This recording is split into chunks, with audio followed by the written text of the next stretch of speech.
Ashamaa akkam jirtu kabajamtoota hordoftoota sagantaa Yookoo Dooktar irraa oduu waa'ee fayyaa kan torbanii isin dhageessisnaa oduu waliin Handaraartuu Bishaati. Saaxila ba'ummaa kaansarii keenyaa hir'isuuf tamboo xuuxuu dhiisuu fi mana keenya aara irraa bilisa gochuun ga'ee guddaa taphata jedhame. Tamboon keemikaalota kaansarii nama qabsiisan baay'ee kan of keessaa qabu yoo ta'u keemikaalli niikootiin jedhamu araadaa fi rakkoo onnee fi kan sombaa sababa tamboo xuuxuu keenyaan nutti dhufanii fi ga'ee olaanaa kan taphatuu fi kaansarii gosa 20 ta'aniif akka nu saaxilu godha jedhame. Dabalataan tamboon namoota aarsan qofaa osoo hin taane nama tamboo aarsu bira ta'anillee rakkoolee sababa tamboo xuuxaniif dhufanitti akka saaxilu beekamaadha. Kanaaf namootni tamboo xuuxan karaa saayinsawaa ta'een akka dhiisanii fi namoota kan biraa illee akka hin saaxille gaafataman.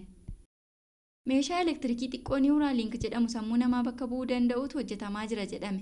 Oduun gara biyya Ameerikaatti dhaga'ame tokko akka ibsutti meeshaan inchii duwwaa tuqaa 9 bal'atuu fi duwwaa tuqaa 3 dheeratu sammuu namaatti yoo hidhame yookaan guutummaan guutuutti sammuu namaa bakka bu'u hojjetame kun booyyee irratti yaalamee bu'aa akka agarsiise himameera.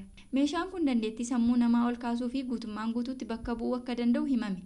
Akkasumas dhibee kam qaamni namaa isa mudachuuf akka jiru dursee raaga jedhame. Akka saayintistoonni biyya Ameerikaa Neuralink irratti qoratan jedhanitti chiippiin kun rakkoo waa irraanfachuu, gaddabaa'uu fi gaggabdoon akka nama hin qabne gochuu danda'a jedhan. Meeshichi dhaabbata fayyaa addunyaarraa eeyyama argachuu isaa himuun bara 2021tti namarratti hojiirra akka oolu namni yaadicha burqisiise Elon Musk miidiyaaleef ibsa kenneera.